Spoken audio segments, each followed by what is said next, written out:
नमस्कार साथियों, मैं मनीष मेवाल आप सभी का आपके अपने चैनल में तहे दिल से स्वागत और अभिनंदन करता हूं। मैं उम्मीद करता हूं कि आप सभी शानदार, जबरदस्त और जिंदाबाद होंगे और आप सभी की कक्षा 11 की जो तैयारियां हैं वो बिल्कुल धमाकेदार चल रही होंगी। और इन्हीं धमाकेदार तैयारियों को और भी धांसू बनाने के लिए आज हम लोग पढ़ने जा रहे हैं कक्षा 11 में अर्थशास्त्र में सांख्यिकी की किताब का अध्याय 4 आंकड़ों का प्रस्तुतिकरण, प्रेजेंटेशन ऑफ डेटा हम लोग पढ़ रहे हैं। और आज है बच्चों इसका लेक्चर नंबर 4, ठीक है। और आज इसी लेक्चर के साथ जो हमारा ये चैप्टर है वो भी पूरा कंप्लीट हो जाएगा और एक और चैप्टर को अपन लोग विराम लगा देंगे, एक और चैप्टर अपना पूरा हो जाएगा। और जो अगला अध्याय होगा उस अगले अध्याय से और भी मजा आने वाला है और भी इंटरेस्ट आने वाला है, क्योंकि उसमें होंगे भैया न्यूमेरिकल। जैसा किताब का नाम है सांख्यिकी संख्या, तो सच में संख्याओं का प्रयोग वहां पर होगा। हम आगे पढ़ेंगे मीन, मोड, मीडियन के बारे में पढ़ेंगे, हम सहसंबंध कोरिलेशन के बारे में पढ़ेंगे, हम सूचकांक इंडेक्स नंबर के बारे में पढ़ेंगे। आने वाले 3 अध्याय शानदार, जबरदस्त और जिंदाबाद है, धांसू है, तो उनको बिल्कुल धांसू तरीके से अपन लोग पढ़ेंगे। पर आज क्या पढ़ेंगे गुरुदेव? तो आज हम लोग लास्ट जो हमारे 2 टॉपिक है, बारंबारता आरेख को कवर करेंगे और अंक गणितीय रेखा चित्र को कवर करेंगे। तो हम लोगों ने लास्ट लेक्चर में ये देखा था कि 3 प्रकार से प्रस्तुतिकरण हो सकता है आरेखीय रूप में, ग्राफिकल रिप्रेजेंटेशन में। तो एक तो अपन लोगों ने देख लिया था ज्यामिति का, ज्योमेट्रिक का, जिसमें पाई चार्ट आ रहा है और जो ग्राफ है वो आ रहा है। अब दूसरा बारंबारता आरेख था और फिर है अंक गणितीय रेखा चित्र। आज इनको कवर करेंगे और आपकी पूरी तैयारी कवर होगी सिर्फ और सिर्फ इन कोर्सेज पर, जहां आपको मिल रहे हैं डाउट सॉल्विंग ग्रुप मिल रहा है, हैंड रिटन नोट्स मिल रहे हैं, आपको हर क्लास का, हर वन शॉट का पीडीएफ मिलेगा, वीडियो मिलेंगे, आपके ऑब्जेक्टिव टेस्ट होंगे और आपकी होगी शानदार, जबरदस्त, जिंदाबाद वाली तैयारी। जब भी पढ़ो, डाउट आए, डाउट सॉल्विंग ग्रुप बने हुए होंगे, वहां डाल सकते हैं। हैंड रिटन नोट्स है, पीडीएफ है, कोई समस्या आप लोगों को होने वाली नहीं है। तो कोई भी विद्यार्थी इन कोर्स को लेने से ना चुके और लेने के लिए इन 2 नंबरों पर कॉल करे और टीम को बोले सर मैम हमारा कोर्स स्टार्ट कर दीजिए। और ये कोर्सेज कहां पर अवेलेबल है सर? ये है आपकी अपनी लर्निशर आर्ट्स की एप्लीकेशन पर, जिसका लिंक डिस्क्रिप्शन में मैंने डलवा रखा है। यहां से आप लोग डाउनलोड कर सकते हैं और इन सुविधाओं का आनंद ले सकते हैं। तो आप आनंद लीजिए, मैं लेक्चर को शुरू करता हूं। आज अपन लोग पढ़ेंगे बच्चों बारंबारता आरेख, या जिसको क्या कहा जाता है, फ्रीक्वेंसी डायग्राम कहा जाता है। क्या कहा जाता है? बारंबारता आरेख या फ्रीक्वेंसी डायग्राम। अब देखो यहां इस लेक्चर तक पहुंचने तक, इस सफर तक हम लोग पहुंच चुके हैं। फ्रीक्वेंसी क्या होती है, बारंबारता क्या होती है, आपको पता है।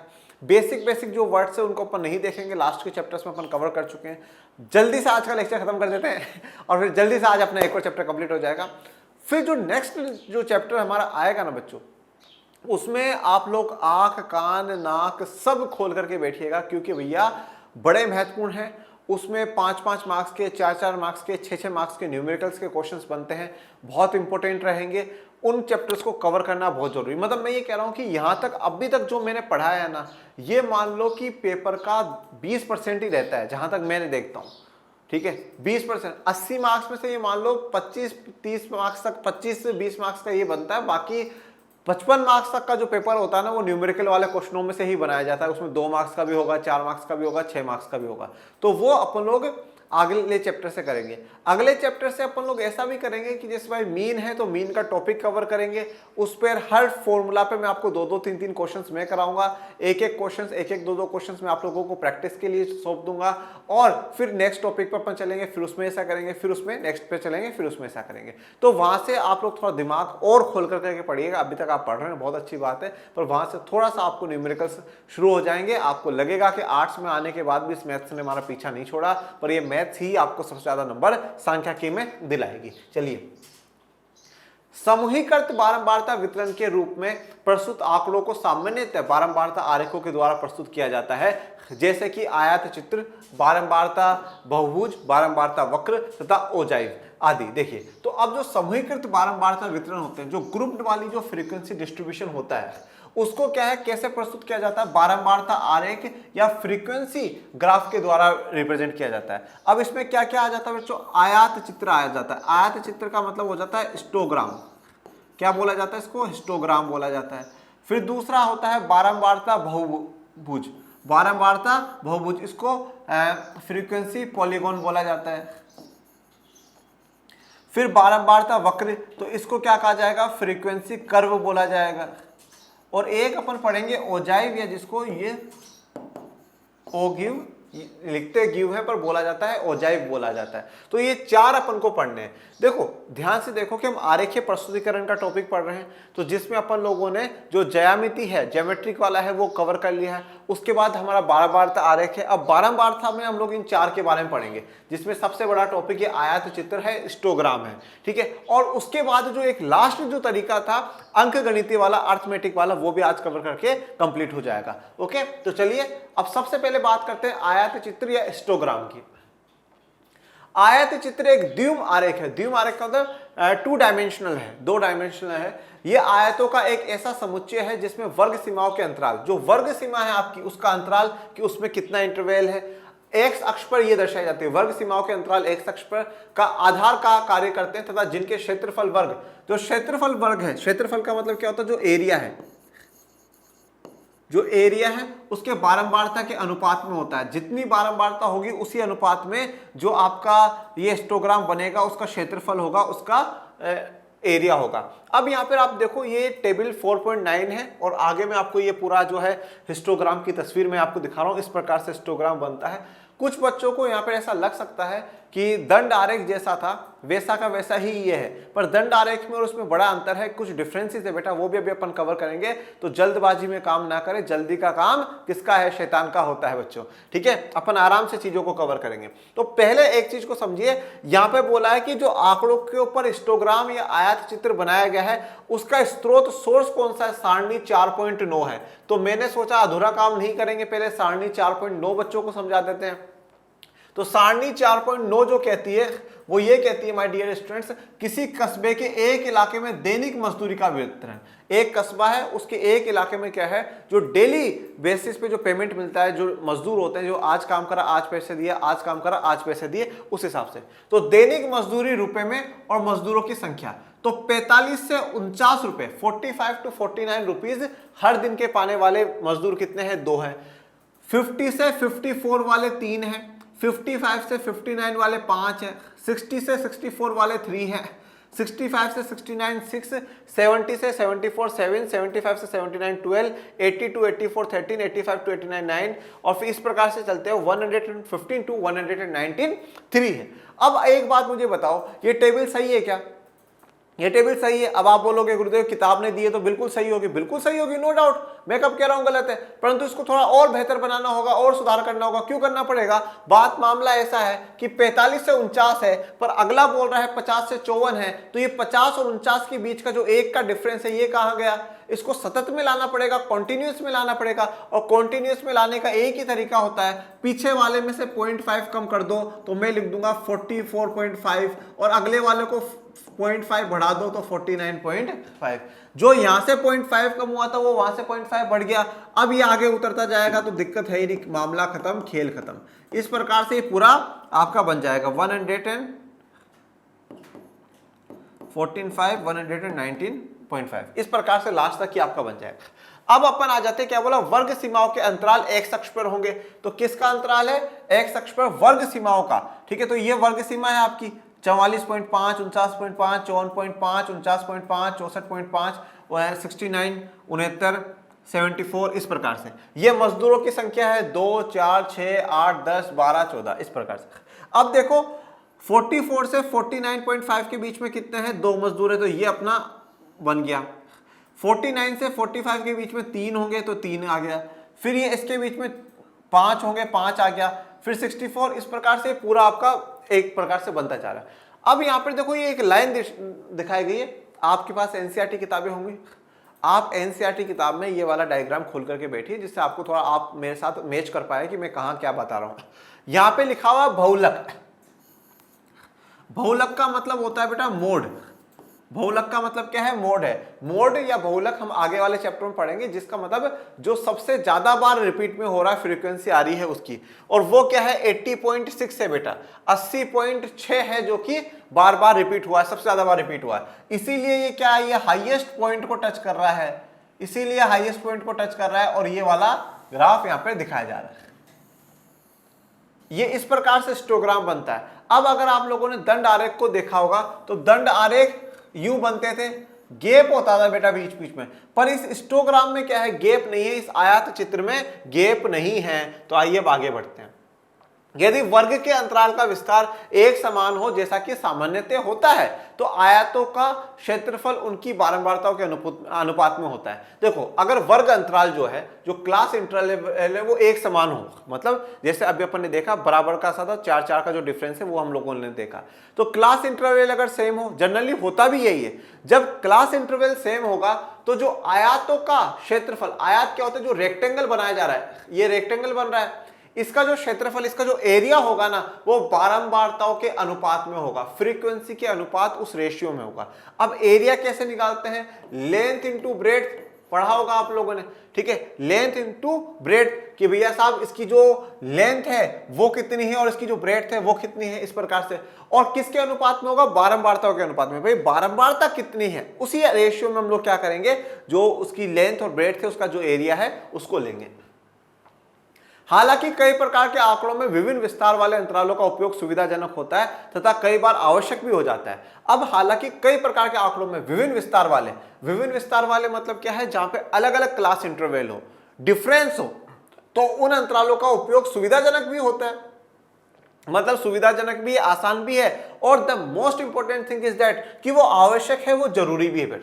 देखो जरूरी होना भी महत्वपूर्ण है और उस समय स्थिति के हिसाब से उसका प्रयोग होना भी जरूरी है। अगर क्लास इंटरवल सेम चल रहा है बहुत अच्छी बात है, पर अगर कुछ ऐसी स्थितियां होती है जहां पे क्लास इंटरवल सेम ना हो, वो सुविधाजनक बनाने के लिए भी उसको अलग अलग बनाना पड़ता है और हमारे लिए वो उस समय आवश्यक भी हो जाता है, क्योंकि अगर हम सेम चलाएंगे तो एक बहुत बड़ा जो है हमारे सामने डेटा आ जाएगा। जैसे उदाहरण के लिए देखो, आयु के अनुसार मृत्यु का सारणीयन करते समय आरंभ में जब अधिक आयु वर्ग की जनसंख्या की तुलना में कम आयु वर्ग वालों की मृत्यु दर काफी ऊंची हो तो संक्षिप्त आयु अंतराल जैसे कि 0, 1, 2 वर्ष, 0, 7, 28 दिवस आदि अधिक सार्थक और उपयोगी होंगे। अब देखो अगर हम मृत्यु दर की एक वो बना रहे हैं, सारणी, एक टेबल बना रहे हैं, तो अब मृत्यु दर की टेबल बना रहे हैं तो कोई किसी उम्र में मर रहा होगा, कोई किसी उम्र में, कोई किसी उम्र में, तो अब अगर एक बना लेंगे क्या सब 10-10 का अंतराल ले लेते हैं तो वो थोड़ा ठीक नहीं होगा। अब जैसे कुछ का क्या बोला, 1 वर्ष में, 2 वर्ष में ही हुआ, कुछ दिनों में ही चले गए बेचारे, 0 दिन, 7 दिन, 28 दिन, इसी में किसी की डेथ हो गई, तो यहाँ पे डिफरेंस अगर क्लास इंटरवल अलग अलग लिया जाएगा तो वो ज्यादा बेहतर होगा। इस प्रकार के आंकड़ों के आलेखी निरूपण या आरेखी निरूपण, मतलब जो ग्राफिकल जो रिप्रेजेंटेशन हम लोग करेंगे, ग्राफिकल प्रेजेंट जो हम लोग करेंगे, किसी आयत के क्षेत्रफल की ऊंचाई, अभी जो आयत के क्षेत्रफल, आयत एरिया जो है, ठीक है, एरिया जो किसका, रेक्टेंगल का, उसकी ऊंचाई, तो देखो ये हम रेक्टेंगल बना रहे हैं, इसकी ऊंचाई यहां पर क्या है, वो बारंबारता है, ठीक है। अभी अपन लोगों ने, मैंने आपको दिखाया ना भैया, यहां पर 2 है, अगर यहां पे 4 है तो ये 4 तक पहुंच गया, तो इसकी ऊंचाई कितनी जाएगी, जितनी बारंबारता है, तथा आधार यहाँ पे वर्ग अंतराल का विस्तार है, और आधार क्या है, यहाँ पे वर्ग अंतराल है कि 44.5 से लेकर करके 49.5 के बीच की बात कर रहा है। तो यहाँ पे जो ऊंचाई है इसकी, किसकी ऊंचाई जो बात कर रहा है, ये जो आयत है, जो रेक्टेंगल है, इसकी जो ऊंचाई है वो यहाँ पे बारंबारता से दर्शाई जा रही है, और जो आधार है वो किससे दर्शाया जा रहा है, वर्ग अंतराल से, क्लास इंटरवल से दर्शाया जा रहा है बच्चों। जब अंतराल समान हो, अर्थात जब सभी आयतों का आधार समान हो, तब तुलना के उद्देश्य से क्षेत्रफल को किसी भी अंतराल की बारंबारता के द्वारा आसानी से प्रस्तुत किया जा सकता है। अब बड़े ध्यान से बात सुनना, जब अंतराल समान हो, जब क्लास इंटरवल सेम हो, मतलब यहां पे 4 का डिफरेंस, यहां पर भी 4 का अंतर, यहां पर भी 4 का अंतर, यहां पर भी 4 का अंतर, और यहां पर भी 4 का अंतर, जब सारी जगह 4-4 का अंतर है, अंतराल समान है, तो सभी आयतों का आधार भी समान होगा, तो आधार भी यहाँ पे समान होगा, ये इतने में बन रहा है तो ये भी इतने में ही बनेगा, ये इतने में तो ये भी इतने में, और ये इतने में तो ये भी इतने में, क्योंकि सबका जो क्लास इंटरवल है वो सेम है। जब क्लास इंटरवल सेम है तो भैया सबका जो आधार बनेगा वो भी क्या बनेगा, सेम बनेगा। तब तुलना के उद्देश्य से, जब अगर हम लोग उस समय तुलना करते हैं तो उस उद्देश्य से जो क्षेत्रफल है, जो एरिया है, किसी भी अंतराल की बारंबारता के द्वारा आसानी से प्रस्तुत किया जा सकता है। तो जब यहाँ पे सेम है तो हम आसानी से जो बारंबारता है उसको प्रस्तुत कर सकते हैं, और इससे हम आसानी से पता लगा सकते हैं कि भैया कौन से ज्यादा है, कौन सा कम है। इसमें कह सकता हूँ ये ज्यादा है, फिर ये कम है, फिर ये कम है, और ये सबसे कम है। ओके, जब आधारों का विस्तार भिन्न भिन्न होता है तब आयतों की ऊंचाई को समायोजित किया जाता है ताकि तुलनात्मक माप को प्राप्त किया जा सकता है। जब अब आधार भिन्न भिन्न हो, मतलब क्लास इंटरवल जो है वो अलग अलग हो, जैसे कि अभी अपन ने आयु वाले केस में देखा था कि 1 वर्ष 2 वर्ष और उधर 0 दिन 7 दिन 28 दिन, इस प्रकार से जब भिन्न भिन्न हो तब अलग अलग हो तो क्या करा जाता, आयतों की ऊंचाई को समायोजित किया जाता। समायोजित का मतलब एक प्रकार से अकोमोडेशन होता बेटा, मिला लेना, समायोजित, थोड़ा सा सेटलमेंट कर देना किसी प्रकार से, इस प्रकार से सेटलमेंट करना कि हमें तुलनात्मक माप प्राप्त हो जाए और जिससे हम आसानी से उस डेटा की पूरी जानकारी ले सकें और आसानी से हम अपना उद्देश्य पूरा कर सकें।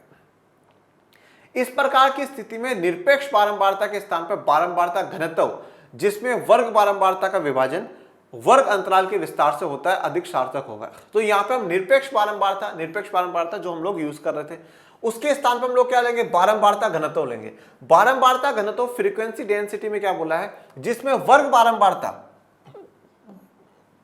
का विभाजन वर्ग अंतराल के विस्तार से होता है। तो वर्ग बारंबारता जैसे मैं मान लो कि भैया 4 मजदूर आ रहे हैं, 4 मजदूर था और उसमें जो विभाजन जो वर्ग अंतराल है वो जैसे मान लो 4 का है, 2 का है, 3 का है, तो उससे विभाजन देकर करके हम पता लगा लेंगे कि हाँ भैया ये है, तो वो ज्यादा सार्थक होगा और फिर उसी के हिसाब से उसकी ऊंचाई तय करी जाएगी। चूंकि आयत चित्र आयतकार होते हैं, आयतकार का होने का मतलब क्या है, रेक्टेंगल है। वर्ग अंतराल की बारंबारता है, बारंबारता घनत्व के बराबर ऊर्ध्वाधर दूरी पर आधार रेखा पर उसी परिमाण की एक समांतर रेखा खींची जाती है। तो इस प्रकार से यह है, ठीक है। और जैसे समांतर रेखा, ये जो समांतर का मतलब होता है बिल्कुल पैरेलल, और ये ऊर्ध्वाधर है, मतलब इसका इंग्लिश में इसको कहते हैं वर्टिकल बेटा, वर्टिकल। ऐसे अगर कोई रेखा खींची जाती है वो हॉरिजॉन्टल या क्षैतिज कहलाती है, और ऐसे कोई रेखा खींची जाती है उसको वर्टिकल या ऊर्ध्वाधर जो रेखा है वो कहा जाता है। आयत चित्र कभी भी विविक्त चर आंकड़ों के लिए नहीं खींचा जाता। तो जो विविक्त चर आंकड़े होंगे ये अपन लोग चैप्टर 2-3 में डिस्कस कर चुके हैं क्या होते हैं, वो उसके लिए नहीं खींचा जाएगा। क्योंकि सतत चरों के लिए वर्ग अंतराल की निचली सीमा पूर्व अंतराल की ऊंची सीमा के साथ मिल जाती है, भले ही वह समान हो या असमान। अतः सभी आयत साथ साथ होते हैं और 2 आसान आयतों को बीच कोई खाली स्थान नहीं होता है। अब देखो ये सतत चरों के लिए ही प्रयोग होगी। सतत चरों के लिए क्यों, क्योंकि ऊपर वाले की जो आखिरी सीमा है वो और नीचे वाले की जो ऊपरी सीमा है वो दोनों कहीं ना कहीं मिल जाएगी, चाहे अंतराल समान हो चाहे असमान हो, कैसा भी हो, ऊपरे वाले की आखिरी और निचले वाले की जो पहली सीमा है वो मिल जाएगी। और जब सीमा मिल जाएगी ठीक है, जब सीमा मिल जाएगी तो यहाँ पे काम हो जाएगा, ठीक है। आपका जो आयत है या जो हिस्टोग्राम है वो बन जाएगा। अब चाहे वो समान अंतराल हो या ना हो उससे कोई फर्क नहीं पड़ता, और यहाँ पे कोई खाली स्थान बीच में नहीं बचेगा, मतलब ये इस प्रकार से कवर होता रहेगा, कोई बीच में स्थान नहीं रहेगा। यदि वर्ग सतत नहीं होते हैं तो पहले उन्हें सतत वर्गों में बदला जाता है, जैसा कि अध्याय 3 में आप बताया जा चुका है। तो अगर कॉन्टिन्यूअस सीरीज में ना हो तो उनको कॉन्टिन्यूअस बनाओ भैया, ये आप अध्याय 3 में पढ़ चुके हो, कैसे बनाओ गुरुदेव। तो जैसे अभी मैंने बोला 45 से 49, 50 से 54, तो अपन इसको बनाया ना भैया सतत में, 44.5 to 49.5, 49.5 to 54.5, ये सतत में कॉन्टिन्यूअस में हो गया, सतत में बना लिया। ये अपन ने कहां सीखा, पिछले अध्याय 3 में अपन लोगों ने सीखा था। कई बार 2 आसन आयतों के बीच के समान अंश को हटा दिया जाता है ताकि सततता का बेहतर प्रभाव पड़े। इसके परिणाम स्वरूप आकृति बनती है वह दोहरे सोपान की तरह लगती है। तो जो 2 आयत होते हैं उनके बीच में जो समान अंश होता है उसको हटा दिया जाता है, जैसे हमने यहाँ पे हटाया है, और ताकि सततता कॉन्टिन्यूअस जो है वो बनी रहे, और इससे दोहरे सोपान की तरह, ठीक है, दोहरे सोपान की तरह यहाँ पे लगता है, ठीक है। सोपान एक प्रकार से सीढ़ियों का लिए है, तो एक दोहरा जो आप सोपान का मतलब है कि थोड़ा सा डबल बेस की तरह यहाँ पे लगेगा कि यहाँ सब यूं सीढ़ियां सी है, उस प्रकार से। आयत चित्र दंड आरेख के समान दिखता है। अब बहुत से बच्चों को ऐसा लग रहा होगा कि ये आयत चित्र में और दंड आरेख में क्या अंतर है सर, ठीक है, कोई अंतर नहीं है, पर ऐसी बात नहीं है बच्चा, परंतु इनके बीच समानताओं से कई अधिक भिन्नता है जिसका पता पहली बार में नहीं पता चलता है, ठीक है। तो अब इस दंड आरेख में और आयत चित्र में समानताएं तो हैं, पर समानताओं से ज्यादा भिन्नता है, डिफरेंस है, जो कि पहली बार में नहीं पता चलता। जैसे कि फॉर एग्जांपल मैं आपको एक उदाहरण देकर के बताता हूं, जब हम पहली बार किसी व्यक्ति से मिलते हैं हमें अच्छाई दिखती है ना उसकी, है ना, बुराइयां थोड़ी पता चलती है पहली बार में, वो तो फिर जीवन में साथ रहने लग जाता है, रोज मिलते हैं और करते हैं, फिर उसकी बुरी आदतें, उसके बुरा जो हमारे लिए सोचता है वो सब कुछ बाद में पता चलता है। तो उसी प्रकार से ये है, आपको समानताएं तो एक बार देखने को मिल जाएंगी, पर भिन्नताएं तो जो डिफरेंस है वो तो पूरा डिटेल में जाकर के पढ़ने से ही पता चलेगी कि हाँ भैया साहब क्या डिफरेंस है, क्या अंतर है दोनों में। स्तंभों का क्षेत्रफल, अंतराल तथा चौड़ाई सभी यादृच्छिक होते हैं। स्तंभों की ऊंचाई महत्वपूर्ण है, न कि इनकी चौड़ाई और क्षेत्रफल। तो जो स्तंभ यहाँ पे जो बन रहे हैं उन स्तंभों का क्षेत्रफल, अंतराल और चौड़ाई सभी यादृच्छिक होते हैं। स्तंभों की ऊंचाई ज्यादा महत्वपूर्ण है, मतलब ये जो ऊंचाई आ रही है, जो हाइट आ रही है ना, ये हाइट ज्यादा महत्वपूर्ण है। किसकी तुलना में ज्यादा महत्वपूर्ण है? चौड़ाई और क्षेत्रफल की तुलना में ये ज्यादा महत्वपूर्ण है, ऊंचाई हाइट ज्यादा महत्वपूर्ण है। एक ऊर्ध्वाधर रेखा भी ठीक उसी उद्देश्य को पूरा कर सकती है जितना कि उसी चौड़ाई का एक दंड करता है। तो जो एक ऊर्ध्वाधर जो रेखा खींची जा रही है वो भी उसी उद्देश्य को पूरा करती है जो कि उसी चौड़ाई का एक दंड करता है। मतलब जो एक चौड़ाई का दंड खींचा जा रहा है, ठीक है, उसी के हिसाब से क्या वो एक रेखा खींची जाती है, वो भी वही उद्देश्य को पूरा कर रही है।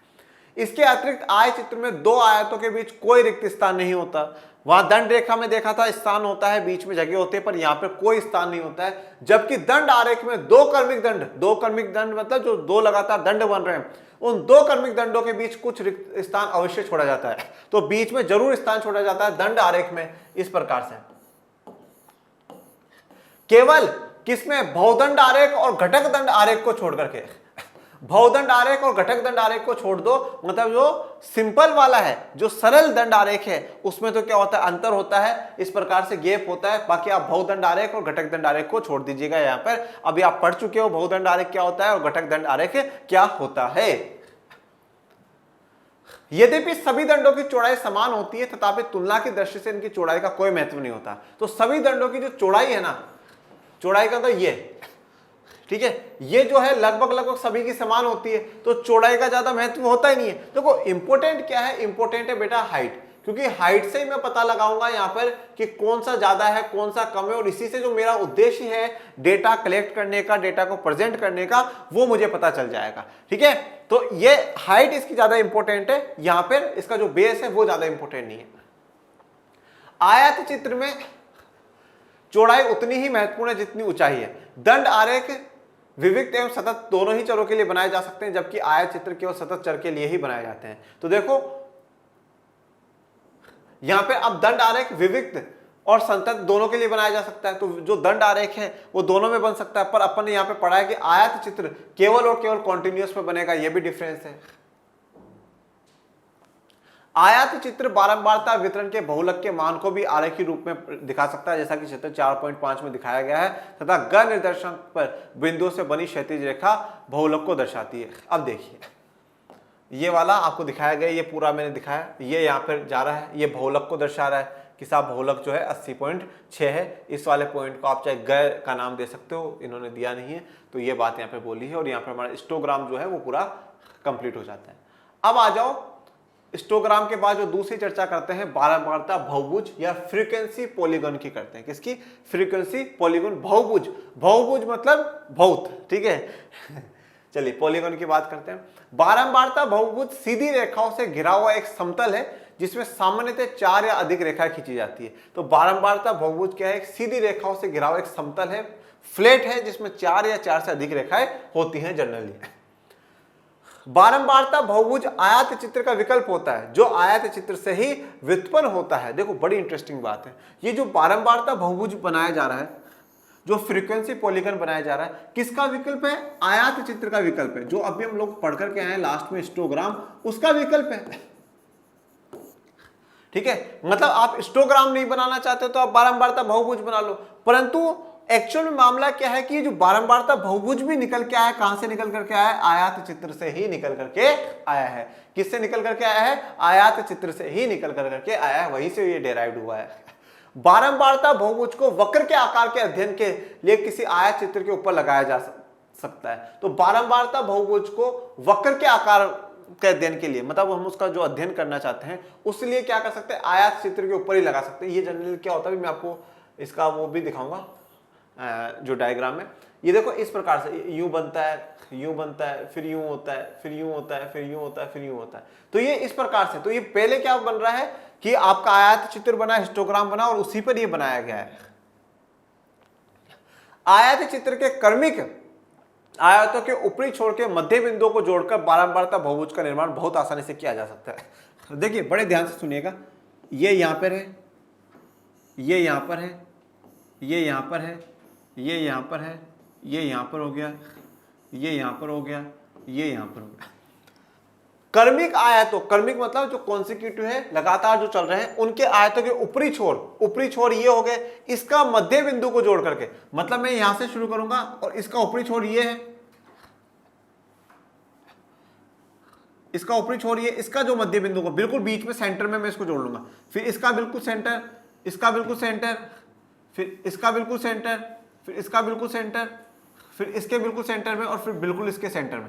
सेंटर में जाना आप लोगों को, यहां मेरे से थोड़ा ऊपर आगे पीछे हो सकता है, बट हमें कहा बिल्कुल सेंटर में, मिड पॉइंट जो इनका होता है ना, उस पर हमें इसको टच करवाना होता है, और हम इसको आसानी से इस प्रकार से बना सकते हैं।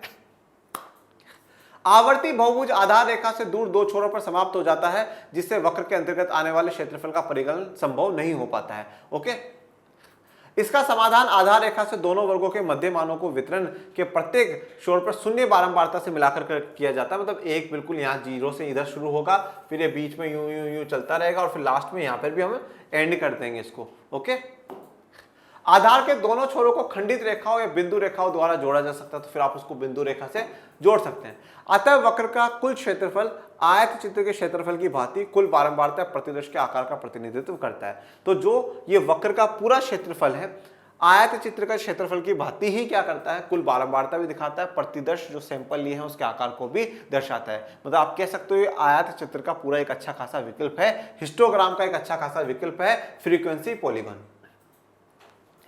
बारंबारता बहुभुज समूहित बारंबारता वितरण के प्रस्तुतिकरण के लिए सर्वाधिक प्रचलित विधि है। तो जो समूहित बारंबारता वितरण होता है, जो ग्रुप्ड फ्रीक्वेंसी डिस्ट्रीब्यूशन होता है, उसके लिए सबसे बेहतर और सबसे अच्छा तरीका माना जाता है इस बारंबारता बहुभुज को। वर्ग सीमाएं तथा वर्ग चिन्ह दोनों को एक्स अक्ष पर प्रदर्शित किया जा सकता है। वर्ग सीमाएं, जो वर्ग की जो सीमा है, मतलब 44, जैसे 44 और 48 मान लिया, 44 और 48 मान लीजिए, ये वर्ग की सीमाएं होंगी। और वर्ग चिन्ह क्या होता है, जो इनका बीच की वैल्यू होती है 46, ठीक है, इसको हम एक्स अक्ष पर दिखा सकते हैं। और दो क्रमिक वर्ग चिन्हों के बीच की दूरी वर्ग अंतराल की चौड़ाई के आनुपातिक समान होती है, तो यहाँ पे जो भी इनकी होगी वो जो चौड़ाई है वो आ जाएगी।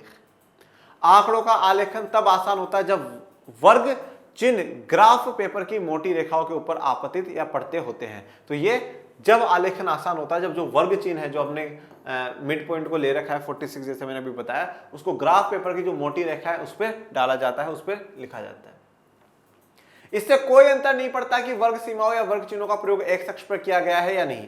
बारंबारता निर्देशांकों के रूप में सदैव वर्ग अंतराल के मध्य बिंदु पर आलेखित की जाती है। तो आप किसी पर भी करो, पर हमेशा ध्यान ये रखना है कि ये जो है यू मिड पॉइंट पर जुड़ेगी बेटा, जो ये मिड पॉइंट बन रहे हैं ना, उस मिड पॉइंटों पर ही ये जोड़ी जाएगी, मिड पॉइंट को कनेक्ट करेगी। जब आलेख पर सभी बिंदु आलेखित हो जाते हैं तो इन्हें क्रमिक सरल रेखाओं के द्वारा सावधानी से आपस में जोड़ दिया जाता है। मतलब जैसे अपन इसको यूं कह सकते हैं, ये हो गया, ये हो गया, यहाँ पर मैंने सेंटर पॉइंट लगा लिया, यहाँ पर मैंने सेंटर पॉइंट लगा लिया, यहाँ पर मैंने सेंटर पॉइंट लगा लिया, यहाँ पर सेंटर पॉइंट लगा लिया, यहाँ पे इसका सेंटर पॉइंट लगा लिया। इसको इससे पहले ये नीचे से आएगा, इसको यूं, इनको जोड़ देंगे तो हमारा बहुभुज बन जाएगा।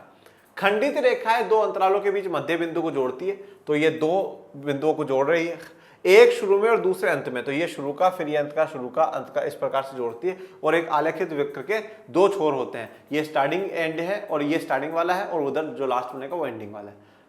जब एक ही अक्ष पर दो या दो से अधिक आलेखित वितरणों की तुलना की जाती है तो बारंबारता बहुभुज संभवत अधिक उपयोगी होता है, क्योंकि आयत चित्र में दो या दो से अधिक वितरणों की ऊर्ध्वाधर रेखाएं एवं क्षैतिज रेखाएं आपस में मिल सकती है। क्या बोला है, इस बात को समझिएगा कि अगर हम लोगों को एक साथ कोई दो डिटेल्स पे कुछ बनाना हो तो ये और भी अच्छा हो जाता है। क्यों अच्छा हो जाता है, देखो अब यहाँ पे तो रेखा ही तो मिलानी है, रेखा यूं मिल सकती है, अब इसमें यूं कर लिया तो अब इसमें यूं भी हो जाएगा, ये दूसरे का पता चल जाएगा। बस आप पेन का अलग यूज कर सकते हैं कि साहब ये ब्लू वाला जो है ये पुरुषों का दिखाता है कि कितने मजदूरी में पुरुष जा रहे हैं, और ये जो रेड वाला है वो महिलाओं को दर्शाता है, तो इस प्रकार से दिखा सकते हैं, तो आसानी से बन जाएगा। ये है भैया अब आपका जो बहुभुज है उसका। तो ये देखो, ये बिल्कुल जो सेंटर पॉइंट्स है, इन सेंटर पॉइंटों को जोड़ा गया है, ये सेंटर पॉइंटों को जोड़ते जोड़ते फिर ये लास्ट में यहाँ ले आएगा, ठीक है, ये दर्शाया गया। और इस पर अगर कोई दूसरा भी बने तो वो भी आराम से बन सकता है, कनेक्ट हो सकता है। ओके, ये वही है टेबल 4.9। अब आ जाते हैं बारंबारता वक्र या फ्रीक्वेंसी कर्व पर। किस पे? Frequency curve. बारंबारता वक्र को बारंबारता बहुभुज के बिंदु से निकटतम गुजरते हुए मुक्त हस्त से वक्र बनाकर आसानी से प्राप्त किया जा सकता है। तो बारंबारता वक्र, बारंबारता बहुभुज जो बिंदु होते हैं उनके निकटतम से गुजरती है। अब इसका जो मैं वक्र दिखाऊंगा तब आप थोड़ा और भी आसानी से इसको समझ पाएंगे। यह आवश्यक नहीं कि ये बारंबारता बहुभुज के सभी बिंदुओं से होकर गुजरे। यह भी जरूरी नहीं कि जहां जहां आपने बारंबारता बहुभुज पे बिंदु लगाए उन सभी बिंदुओं से होकर के गुजरे, पर उनका निकटतम रहेगी, उनके आसपास में रहेगी। जरूरी नहीं है कि वहीं से होकर के गुजरे, पर हाँ ये चांसेस है कि आसपास से जरूर निकलेगी। ये देखिए, अब ये बिल्कुल ना यहाँ पे कोई आयत चित्र का प्रयोग करा गया ना और कुछ, और जिन जिन पॉइंट है उन पॉइंटों से ये हो गया और ये आपका बन गया। ठीक है, ये तो आवर्ती जो है वो, और ये बराबर इसको किया गया है वो, ये सबसे आसान माना गया है। अब आ जाओ तोरण या ओगिव जिसको कहते हैं, ओजाइव। तोरण को संचयी बारंबारता वक्र के नाम से भी जाना जाता है क्योंकि संचयी बारंबारता दो प्रकार की होती है। उदाहरण के लिए से कम प्रकार एवं से अधिक प्रकार की। देखो, संचयी बारंबारता वक्र या जिसको हम इंग्लिश में क्या कहते हैं, क्यूमुलेटिव फ्रीक्वेंसी डिस्ट्रीब्यूशन बेटा को क्या कहते हैं, क्यूमुलेटिव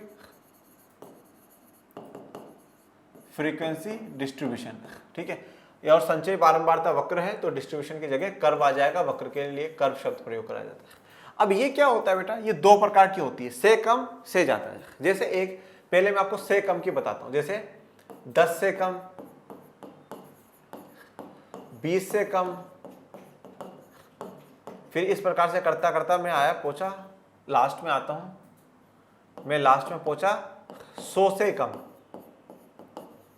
तो मैंने देखा इसमें 10 से कम, 20 से कम, 10-10 का अंतर है। फिर मैं यहाँ एक टेबल बनाऊंगा जिसमें मैं लिखूंगा 0 से 10, 10 से 20, 20 से 30, 30 से 40, ऐसे करते करते फिर लास्ट 90 से 100। अब 100 से कम है तो 100 से ऊपर नहीं जाना चाहिए, लास्ट जो होगा वो 100 ही हो जाएगा। ये हो गया, तो ये तो से कम प्रकार है। अब से अधिक प्रकार कैसे होगा, जैसे मैं लिख दूं 10 से अधिक, 20 से अधिक, और फिर मैं लास्ट में लिख दूं 100 से अधिक। तो ये कैसे होगा बच्चों, कैसे बनेगा ये? अब बोला 10 से अधिक तो 0 पे नहीं जाना है, 10 से 20, 20 से अधिक 20 से 30, इस प्रकार से। अब 100 से अधिक बोल रहा हूं तो 100/100 से 110, अब उसके आगे नहीं बढ़ना है। तो ये दो प्रकार की ऐसा होती है। तदनुसार किसी समूहित बारंबारता वितरण आंकड़ों के लिए दो प्रकार के तोरण भी होते हैं, तो दो प्रकार के तोरण, दो प्रकार के ओजाइव बनेंगे। यहां बारंबारता बहुभुज की भांति साधारण बारंबारताओं के स्थान पर बारंबारता वितरण की वर्ग सीमाओं के सामने संचयी बारंबारताओं को y अक्ष पर आलेखित किया जाता है। तो वर्ग सीमाओं के सामने जो संचयी बारंबारता है, जो क्यूमुलेटिव जो फ्रीक्वेंसी डिस्ट्रीब्यूशन होगा, उसको y अक्ष पर दर्शाया जाएगा। ये देखो CF कैसे निकाला जाता है, जो क्यूमुलेटिव फ्रीक्वेंसी आपको निकालना सिखाऊंगा मैं आगे। जब आप न्यूमेरिकल्स पढ़ोगे ना तब आपको CF निकालना, CF से F निकालना, F से CF निकालना, ये मैं आपको निकालना सिखाऊंगा। तो जो CF निकलेगा ना उसको y अक्ष पर दिखाया जाएगा। संचयी बारंबारता को से कम तोरण के लिए क्रमश वर्ग अंतरालों की ऊपरी सीमा के सामने आरेखित किया जाता है, जबकि से कम तोरण के लिए क्रमश वर्ग अंतरालों की निम्नतम सीमा के सामने आरेखित किया जाता है। तो जहां से कम होगा वहां तोरण के लिए ऊपरी सीमा के सामने, जो ऊपरी सीमा होगी उसको, और से कम तोरण के लिए क्रमश वर्ग अंतरालों की जो निम्नतम सीमा होगी उसके सामने होगा। इन दोनों ही तोरणों की एक रोचक विशेषता यह है कि इन पर परस्पर प्रतिच्छेद बिंदु बारंबारता वितरण की मध्यिका है। मध्यिका का मतलब क्या होता है, जो मीडियन होता है। ठीक है, जो मीडियन है वो है। देखो अब यहाँ पर दिखाया गया है 0 से 20 अंक है। ये पहले क्या लिखा था, 20 से कम, 40 से कम, 60 से कम, 80 से कम, 100 से कम। इसका मतलब मुझे ये तो पता चल गया कि भैया 20-20 का अंतर है। तो 0 से 20, 20 से 40, 40 से 60, 60 से 80, 80 से 100, इस प्रकार से। छात्रों की संख्या 6 है, 5 है, 33 है ये। और ये देखो, अब ये देखो इधर 20 से कम जो छात्र है वो कितने, 6 है। 40 से कम छात्र हैं वो 11 हैं। 60 से कम जो छात्र हैं वो 44 है। 80 से कम छात्र 58 और 100 से कम छात्र 64 है। ये जो है ना बच्चों, ये क्या है, ये देखो ये टोटल बता रखा है ना, ये टोटल बता रखा है। ये CF है, 20 से कम 6 है, 40 से कम कितने हैं? 11 है। अब इस 11 में वो भी है जिनके 20 से कम है, तो मैं यहाँ पे f निकाल सकता हूँ, फ्रीक्वेंसी निकाल सकता हूँ। कैसे भैया? 11 6 तो उसमें आ ही गए, तो अब बाकी कितने रहे? 5, तो 5 20 से 40 है। इस वाले में 44, तो 44 में से 17 तो ऊपर ही कवर हो गए, बाकी जो रह गए वो इसमें आ गए। इस प्रकार से अपन डिडक्ट कर करके निकाल सकते हैं। अब यहाँ पर आ जाओ, 0 से अधिक, 20 से अधिक, 40 से अधिक, 60 से अधिक, 80 से अधिक, इस प्रकार से आप दिखा सकते हो। जैसा कि दोनों तोरणों के आकार से स्पष्ट होता है कि से कम प्रकार का तोरण कभी घटता नहीं है, तो जो से कम प्रकार का होगा वो तोरण कभी घटेगा नहीं, और से अधिक प्रकार का जो तोरण है वो कभी बढ़ता नहीं है बच्चों। अब देखो, ये देखो, ये से कम का तोरण है, ये इस प्रकार से बना हुआ है, ये बारंबारता को दर्शाया गया है, ये जो गणित में प्राप्तांक है उसको दर्शाया गया है। ये से अधिक है, ये से अधिक है और वो से कम वाला है, और ये दोनों का एक मिक्सअप जो आप कह सकते हो वो है, ये से कम वाला है और ये से अधिक तोरण जो है वो है। ठीक है। और देखो एक बात और सुनिए मेरी, ये जब आप लोग न्यूमेरिकल्स करोगे ना कि मोर देन, लेस देन, से कम, से ज्यादा वाला, तब आपको और भी ज्यादा अच्छे से तरीके से क्लियर होगा, क्योंकि CF F कैसे निकलती है, कैसे नहीं निकलती है, कहाँ यूज होती है, कहाँ यूज नहीं होती, वो ज्यादा भी यहाँ यूज नहीं आ रहा है, जो कि जब आगे के चैप्टर्स में आएगा तो मैं आपको कराऊंगा। अब आ जाओ हमारे लास्ट टॉपिक पे, जो है अंक गणितीय रेखा चित्र, अर्थमेटिक लाइन ग्राफ। अंक गणितीय रेखा चित्र को काल सरणी आलेख भी कहा जाता है। तो काल सरणी तो समय के आधार पर बनते हैं। इसके अंतर्गत समय आ जाता है, चाहे घंटा हो, दिन हो, तारीख हो, सप्ताह हो, माह हो, वर्ष इत्यादि को एक्स अक्ष पर दिखाया जाता है, और चरों के मानों को वाई अक्ष पर दिखाया जाता है। ठीक है। इन आलेखित बिंदुओं को जोड़ने से प्राप्त रेखा चित्र अंक गणितीय रेखा चित्र या काल सरणी आलेख कहलाता। तो जब इन बिंदुओं को हम लोग जोड़ देंगे तो हमें क्या मिल जाएगी? अंक गणितीय रेखा चित्र या काल श्रेणी जो रेखा चित्र है, ग्राफ है, वो मिल जाएगा। ये लंबी अवधि के काल सरणी आंकड़ों के प्रवृत्ति और आवृत्ति इत्यादि को समझने में सहायक होता है। तो जो लंबे समय का जो टाइम पीरियड होता है उसको समझने में बड़ा ही सहायक होता है। यहां आप आरेख 4.9 में देख सकते हैं कि 1993 से 94 से 2013-14 के बीच में सभी वर्षों के निर्यात की अपेक्षा आयात अधिक है। तो आप 93 से लेकर करके 2014 के बीच में सभी सालों में देख सकते हो कि निर्यात की अपेक्षा आयात ज्यादा है। मतलब आयात, हमने बाहर से सामान ज्यादा मंगवाया और भेजा कम है। आप देख सकते हैं कि 2001-2 के बाद आयात और निर्यात दोनों के मानों में लगातार वृद्धि हुई है, और 1-2 के बाद निर्यात व आयात के बीच का अंतर भी बढ़ गया है। तो आइए अब इसको अपन कर्व से देख लेते हैं। ये वाला है बच्चों, इसमें जैसे पॉइंट दिखाया गया है, तो ये जो लाइट आपको दिख रहा है वो आयात का है, और जो डार्क है वो निर्यात का है। तो यहां तक देखो आयात निर्यात लगभग सेम सा, पर धीरे धीरे हमारा क्या होता जा रहा है? आयात बढ़ता जा रहा है। निर्यात भी बढ़ रहा है, ऐसी बात नहीं है, एक्सपोर्ट भी बढ़ रहा है, पर आयात ज्यादा बढ़ रहा है और एक्सपोर्ट हमारा कम हो रहा है। तो यहां से हमें आसानी से पता चल जाएगा कि भैया कौन सा आयात कब ज्यादा हुआ है, कब कम हुआ है, कौन से ईयर में कितना है, ये सब कुछ। ओके, तो इसी के साथ अपना लेक्चर भी कंप्लीट, चैप्टर भी कंप्लीट, पर आपकी पढ़ाई में किसी प्रकार की रोक टोक ना आए, इसलिए लर्निंग आर्ट्स लेकर के आए शानदार जबरदस्त जिंदाबाद वाले कोर्सेज। कक्षा 11 अर्थशास्त्र का, राजनीति विज्ञान का, भूगोल का, जिसमें doubt solving group, hand written notes, class की PDF और ऑब्जेक्टिव टेस्ट है, सिर्फ और सिर्फ आपकी अपनी एप्लीकेशन लर्निंग आर्ट्स पर, जिसका लिंक डिस्क्रिप्शन में दे रखा है। और ये 2 नंबर है जिन पर कॉल करके आप टीम से बात करके कोर्स को परचेज कर सकते हैं। और आज का लेक्चर कैसा लगा ये जरूर बताइएगा, और मेरे प्यारे विद्यार्थियों पढ़ते रहिए, आगे बढ़ते रहिए, और आपके अपने चैनल लर्निंग आर्ट्स को ज़्यादा से ज़्यादा लाइक शेयर सब्सक्राइब करते रहिएगा। और डिस्क्रिप्शन में टेलीग्राम चैनल का भी लिंक दे रखा है, प्लीज़ उसको भी ज्वाइन कर लीजिएगा, जिससे आपको सभी नवीन जानकारियाँ मिलती रहे। मैं मिलूंगा नेक्स्ट लेक्चर में एक नए अध्याय के साथ, तब तक के लिए थैंक यू सो मच। जय हिंद, जय भारत।